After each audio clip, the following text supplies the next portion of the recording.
Welcome to Brew House. We are so glad that you have joined us. This is a weekly podcast and videocast series. We make fun of bad coffee. We love drinking good coffee. And more importantly, we really enjoy discussing and answering the tough questions that you guys, our wonderful audience, are asking us each and every week. So look forward to you guys tuning in. Every single week, we are going to answer a different question and just give you some of our thoughts and ideas around it. We would love participation, so please feel free to comment, email us, provide us feedback. We want to hear from you because this is only as good as the questions you ask. Hello, everyone, and thank you for watching, listening. This is episode 3 of Brew House. My name is Shane, and I'm here with my colleague, Brennan. Hey, guys. And we are leaders and pastors and teachers and everything else at Dalhousie Church. We've been called a lot of things. Yes, we have. Some of them we cannot repeat. That is true. But we have been called a lot of things. And it looks like, Brennan, you have made some more coffee. Now, last week, I just want to say, bro, you kind of elevated the bar from the first week. We went from Folgers to a really nice Kicking Horse coffee. Yes. It was delicious. From Alberta. Three sisters. Now, this week, I thought, we had a recommendation. People know that we are a bit of a coffee snob group. You're setting me up for disappointment here. You might be disappointed this week. I can't promise you're going to enjoy it. Well, I can tell you right now, I'm smelling it, and I'm like, let me just pour you a cup, man. Don't pour me a whole cup because I can already tell you by the smell, it's not going to go. I think you're going to drink the whole cup, Shane. I do. So on Brew House, if people are just watching. We love coffee, and so each week We've been called snobs. We've been called snobs before. We're gonna brew a different cup every week, a different way. Okay. And really share with people how much we love coffee. Right. And then we spend a couple minutes talking about big questions. So and the faith first week and I things used a Biletti. Yeah. Which is like an Italian espresso kind of coffee, and I treated you to my dad's favorite Folgers. It was something else. Last week you did a pour over, and we already talked about Kicking Horse, and this week you're not going to tell me, are This is the epitome of drinking coffee. Oh, Lord. Cheers. Hold on, I'm going to give it to you the right way. Cheers, Shane. Oh, that smells just bitter, bro. Whew. How's that? Isn't that... Oh, that's got tasting notes. It smells bitter and it tastes. I'm gonna just so I can say I treated it. I can feel that in my nose. Just so I can say I treated it fairly. I'm gonna take a second. Ooh. All right. Well, as you enjoy a second, I'm gonna leave it there because I don't think I'll be. Have mercy, dude. That'll keep me awake for like. Oh, that was bad. Dude, so do you want to know? Yes, I want to know. I want to know so I don't buy it at the store. I'm hiding it over here. It's just off camera shot behind my computer. You can't see it. So this is the epitome of the lazy man, non-coffee Canadian drinker. Do you know somebody that uses this? I do. Okay. They recommended that I try it. Okay.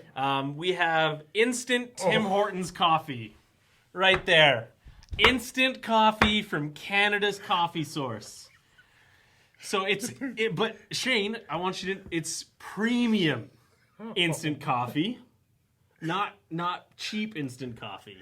So, okay. All right. Well, Tim's isn't even what I would consider a good coffee. But it says right on the bottle they have 50 years of coffee expertise. Yes, but I can tell you right now, there you go. I will not be buying that. That is. And that's what you served me, was an instant coffee. I did. I served you instant coffee. A disintegrating coffee. To be fair, when I was recommended this, I struggled to even accept that this is coffee. But seeing as we said we would take recommendations and suggestions, I figured we could suck it up for one episode. Well, I'm glad that we lived up to our word. Yep. I do think if we were drinking children's coffee and I could put like 8 sugar packets and a bunch of cream in there. That might taste pretty good. Tastes better? I don't know. So anyway, for those of you that like disintegrating coffee, there you go. Tim Hortons Premium. Now, if you want Tim Hortons, but you don't want to wait at a drive-thru or wait for it to brew, you can have instant. So there you go. Well, there we go. That is. I am sorry to sully Brew House with such a product, but that's okay. But hey, you know what? If people like it, more power to them. I don't know if I would hate to see what the intestines and the stomach and everything looks like. Yeah. Here's the benefit. I've set for next week when you bring coffee. I've set the bar real low, like real low. So anything you bring next week is probably going to be better than this. Dude, I should brew you tea next week. That's what I should brew. Oof, there you go. Yes. All right, man. So what do we got today, bro? All right. Well, today we are going to be talking about how society influences us. And this is something that we've spent a lot of time over the last couple of months as a faith organization. We've been wrestling with COVID and the impact and fallout from COVID. Yes. As I'm sure everyone watching and listening has also been dealing and struggling with that. But we've been trying to figure out what exactly, we talked about this a couple weeks ago about what a new normal is. Yep. Well, society has changed. It has shifted. And so we're going to have a new normal. Right. So how does that actually happen? How does society influence us? Where does it influence us? Which directions does it push us? We thought that was a really interesting question that we could walk through this week because maybe we're aware of it sometimes and other times we might not be aware. So we wanted to kind of unpack that. So like right now we're trying to influence you not to buy instant coffee if you haven't recognized Yeah, that. So there's always influence taking place, right? Brew House is meant to be a coffee influence something so people learn to drink good coffee. Yes, and so you can extrapolate from that this experience and what we're saying you should be influenced in. Yeah, exactly. All right. So I do think this is an important question because people, we're sponges. Yeah. We absorb information all the time, even when we're not aware of it. We absorb it. Yep. And it shapes us. It shapes our thinking. It shapes us how we view our communities, our world, people, all of those kind of things. So when we say society and cultural influences, what are some examples? Well, so a recent example for me, I'm a big sports nut. And so No. I know, this is shocking. People that don't know me they don't know this, but anyone that does knows that I spend far too much of my life watching sports. Not this year. No, oh God, tell me about it. Society has definitely influenced me this year. But I just finished watching The Last Dance. And so this was a documentary done on Michael Jordan. Okay. And when Michael Jordan was at his prime, I was a little kid. Okay? I was a little kid. Wasn't. You were not. I was a little kid. And I mean, in Canada, we don't get much basketball, right? Mostly because up until about 2 years ago, the Raptors were awful. And so we didn't have basketball. But I still remember as a kid, Jordan. And his brand and his influence, the sneakers. As a kid, everyone wanted a pair of Air Jordans. Absolutely, man. Right? And so... Because it would make you dunk from the free throw line. Exactly. Had nothing to do with ability. It was the shoes. The 4'10" me in high school that weighed 95 pounds dripping wet could dunk from the free throw line if I got a pair of Air Jordans. Exactly.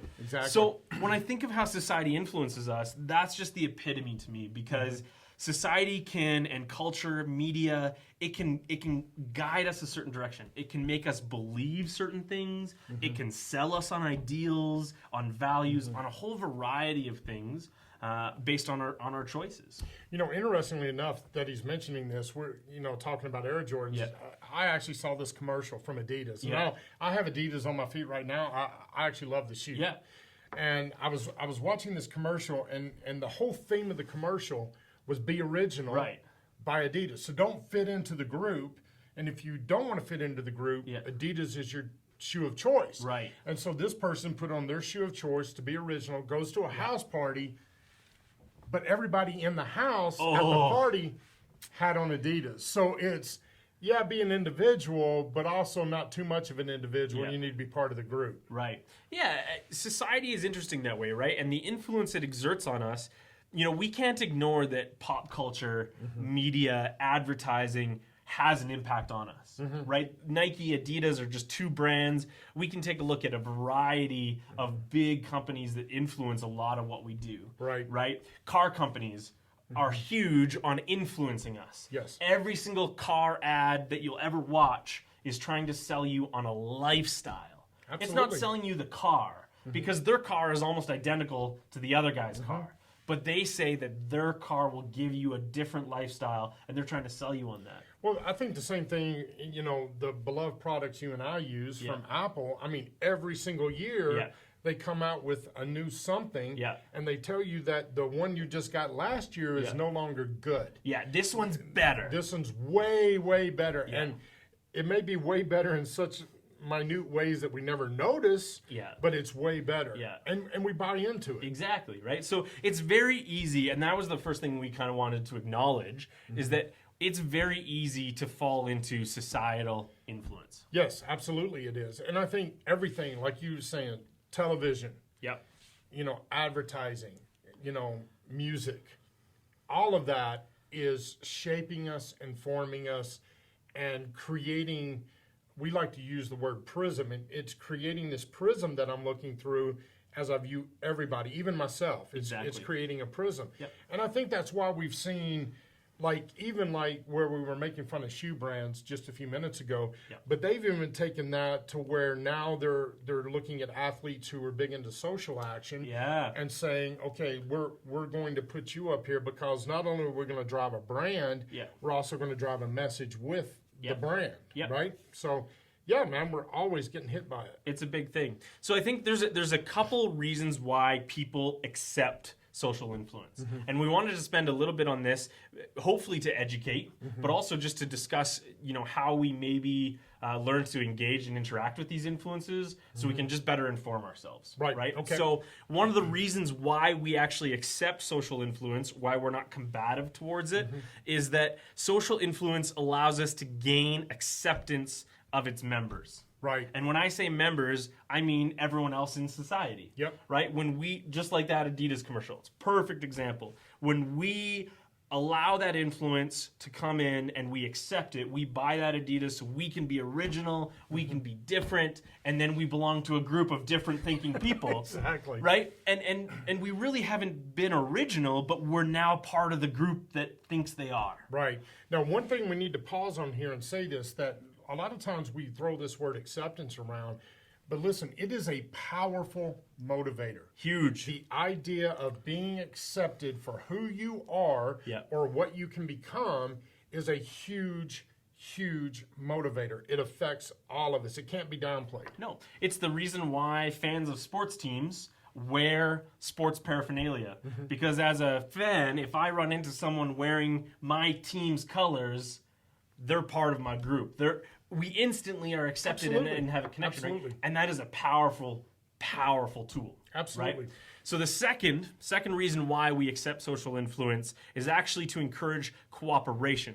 So when we allow social influence in, that sense of group conformity that we're talking about with that Adidas commercial, right? It encourages cooperation when attempting to achieve a shared goal. So now as soon as we're a part of that group, we're now moving in unison towards one goal. Which I think can be a positive thing. I mean, when you look at the scenario like right now, and you and I are actively involved in and promoting these things about anti-slavery, selling of children, all of those kind of things. The more people that move into that group of being anti that, the more cooperation we get, the more we can see that come to an end. Last week on our episode we were talking about how we value people, right? Yes. And one of the things that has recently come out of Black Lives Matters and all these protests over police brutality and just everything going on in North America right now and around the world, but that is this renewed attention to actually child trafficking, right? And child pornography and all these aspects of an underworld that exists, which has been around for a long time, but we're seeing it now, and it just in huge ways. Huge ways. And you and I, we belong to an organization that works with a different organization called IJM, International Justice Mission. Maybe we could get Phil in. We should get Phil in. Phil, this is no pressure. Yeah. Come in, Phil. Just a shout out. But we work with them. We do a lot of promotion with them, partner with them on different activities. And they are an organization that is at the forefront of combating this. Yes. And when we look at everything that has happened, there's now this renewed sense of pressure on politicians, on business leaders, on anyone to make sure that there isn't predatory sexual activity, right? That there's not child exploitation, that slavery that still exists in the world can actually be rooted out and eliminated. Right. And so group cooperation, group think, when it leads to cooperation, can be a huge positive, but it can also be a net negative. Well, and I think this is the important thing to distinguish, because when it comes to influences, I often refer to it as the lost art of thinking. Right. You have to think through what influences you, and you have to ask questions. So at one point in time, and this is a sad history for us in North America, but at one point in time, women not having rights was actually an accepted thing. Right. And it was celebrated by community as, for the most part, as a good thing. Right. The civil rights movement that happened, especially, down in the US, like that before the civil rights, it was kind of accepted that there were different classes of people. Right. And so we can see how groupthink can lead us into a terrible, horrible place. Yeah. But within that, we have these moments where people who were in the group now moved outside of the group for the betterment of the group and culture as a whole. So I think of Rosa Parks, right, who really instigated everything that happened in the civil rights. I think of Martin Luther King Jr. and all the great things that he did here. I think about some of our political leaders here in Canada who said, hey, what happened with First Nations is not right. Yeah. We need to reverse the trend, right? Yeah. So not always, and if I get what you're saying, it's not always good to be part of a group moving in a direction. Yeah, you can become sometimes blind to what that group is trying to achieve. And that is the third reason why we accept social influence. And it's groupthink. So I want to read this because I think it has a lot of value. And that is, cooperation can lead to a conformity of views. And when that occurs, it results in a phenomenon known as groupthink. Okay? And when this occurs, when groupthink becomes a real motivator, team members adopt agreed upon views and actions in the pursuit of a given goal. But they reject criticism from individuals who oppose or question the group's behavior. And this lack of critical thinking can actually have a negative impact on a group's performance, as its ability to evaluate its own behavior and adapt to changing conditions is impeded, right? So I think of many different political movements that started out as a healthy force of change, but never actually accomplished their goal.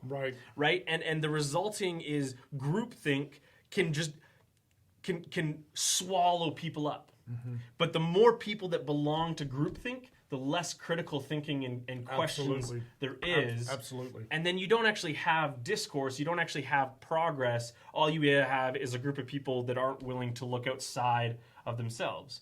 And you and I, belonging to faith-based organizations, know that, I'll just say this, I think the church has been guilty of this in the past. Oh, absolutely, right? Yeah. If you don't fit within what some people think are the preconceived ideas, exactly, and the direction that those preconceived ideas should take you, man, that can there's be tough. The door. Yeah, right. And I mean, literally, like, you remember one time we were actually called like names, like not good stuff, right? Yeah. So I think this is really, really important. And another thing that I would encourage you to do, and they can actually catch this teaching on our Dalhousie Church YouTube page, is around the Enneagram. That's right. And so I'm an 8. Yep. I challenge everything. That's I always kind of see myself as against something. Yep. But even within that, I have to recognize that I'm being shaped by society to either be pro it or against it. Yep. Right? And I think that's something that we all have to sit back and say, okay, what am I listening to? What are my news sources? What are the people speaking into my lives? What are the organizations speaking into my lives? And how is that driving us? And where is that driving us? Exactly. And so lastly, the fourth reason why we would accept or allow social influence to impact us is actually to adopt a sense of cohesion. And that is something that really all of us seek. And so when I say cohesion, what I'm talking about is this sense of control, the sense of security, the sense of calm and peace around a situation where all the different members of a group are working in unison for a shared goal. Okay. Now, that doesn't mean they all agree on the shared goal Right. or the way to accomplish it, but they're going to work and learn from each other. And I think that's a good thing. Yeah. Like for all of us who enjoy like classical music, orchestras, all of that kind of thing, not every instrument in an orchestra is a violin. Right. You know, they're all kinds of different instruments, and they have different ideas around playing and all of those kind of things, right? I can't play a single thing, so I'm just speaking out of theory here from no practical, you know, experience on my part. But yet, when they cooperate together, they make something amazing, right? When I think of society, when we talk about how society really does work as one body, right? We as people always are interacting and engaging. We create a society so that we can live within it, right? Well, if I bug engineers all the time. I have a bunch of friends that are engineers. Yes. Some of my family is engineers. Yes, they're special. They're special people, and thank them for all the work they do. But imagine if everything was designed by an engineer. Everything. Well, we would live in a very practical world. Exactly. Yes. And if we allowed everything, imagine if our roads and our buildings and everything was designed by artists. We would have a very colorful world. We would. Right? It wouldn't be very practical. And it wouldn't get us very far, I don't think. Right? Yes. And so it really does, it requires cohesion for society to function, right? And we've talked about this when we've gone through the Enneagram or different things, and that is, it requires different people of different places, different understandings, different giftings to work together for society to work. So when we think of groupthink is the opposite of cohesion. And so it really is about moving and shifting to a place of not allowing societal influence to bring us into acceptance or cooperation or groupthink, but we would encourage societal influence to lead us to a place of cohesion. And see, I think this is an incredibly important concept, and this is something that we've talked about in the idea of faith, is that, you know, everyone comes from somewhere, and not all of those backgrounds are the same. There's different ethnicities, there's different places of origin, there's socio-economical differences and all of those kind of things. And you and I are coming from a place that maybe someone else isn't. Right. And when you get into the societal pressure of groupthink, it's now saying, I have to think like you. Right. Or you have to think like me. And we haven't embraced diversity to create strength, right? Yeah. So we just kind of become... We become very similar to this coffee, and that is dark and bitter and not very helpful. Exactly. And I gave in. You just about drank that, didn't you? And I almost did, Yeah, but then you I did. I remembered. saw that. Yeah, but I gave in to the pressure to actually drink something that I knew wasn't going to be good for me. Exactly. So I do think that we have to ask the questions. I think asking important questions, if that's the takeaway today, then take it away, think about what is informing me. What are the pressures? What are the message that is shaping my view of myself and my view of other people? And it may not be a bad thing to actually resist being part of a group in a conforming way. Yeah, I think it's valuable to ask, am I just accepting this because this is what I've been taught? Am I simply accepting this because everyone around me accepts this? Yes. Right? There is nothing wrong with critical thinking or asking difficult questions, which is why we started Brew House. Exactly. Right? And I think you and I don't always agree. Nope. And we can either let that polarize us, or out of that we come up with something better than you would have brought or I would have brought to the table, right? I'm going to admit something. It's very difficult for me to do this, okay? But I'm going to admit something. I have no idea about what he's about to say. On this podcast, on this video cast, to all our viewers, I'm going to admit something that I maybe never have admitted ever before. Okay, all right. You've actually taught me things before. Right? So that's out there in the world now. Okay, all right. You can hold that over me for however long you want. Okay. But you as an 8, right? When we talk about the Enneagram, when we have different giftings, different strengths and weaknesses. And so you've been able to show me and teach me things that I otherwise would just never have accepted because in my world, through the lens I live in, I just would never get there. right? And so it is valuable to allow others to influence us. That's not a bad thing, but we need to ask why that's happening, where that's coming from, and we do. You and I both agree on this, and we've touched on this. We do need to find ways to include diversity within that mentality Absolutely. and critical thinking, because both of us come from middle class Caucasian Yep. worldviews. Exactly. We can't remove that. That'll Yep. just be a part of us. Yep. But if we include others within that, we just develop a much broader sense and understanding of the world around us. Well, just so everybody knows, I have learned from you too. Oh, Right? That stop. As an 8 who's a challenger, and Yeah. we're high drivers, man. Yeah. We just, a lot of times it's that end goal, Yeah. right? And so with that, I have learned from you, people matter, yep. right? People matter. Serving, helping people, taking Yep. time to do all of those things. It's important, it's critical. And so that point of view, I think, has helped create something better here for us, but also for the people that we serve. Exactly. So it really comes down to finding ways to build a cohesive environment around you, right? And that means that you don't always go along with the group thing. And that can be tough. And I think there's this one phrase that often faith cultures have kind of pushed back on and said, we have to keep an open mind. We do. We have to, because we Yeah. don't know everything. We're still discovering, we're still learning, we're still finding out things that can help us on our journey. And if we stay closed-minded to all the other opinions that don't fit within our groupthink, Yeah. then we're not going to get any better. Yeah. My biggest question I always ask people is, are you willing to be wrong? Yes. And if you're not, why? And for somebody like me who's wrong more than I am right, I'm okay with that. It's humble pie and it's apple with ice cream, and I like that There you kind go. of pie. That's fantastic. All right, fantastic, There you man. go. Well, we want to say thank you for joining us on this episode of Brew House. We endured some very interesting coffee. Yes. So Can we quit calling it coffee?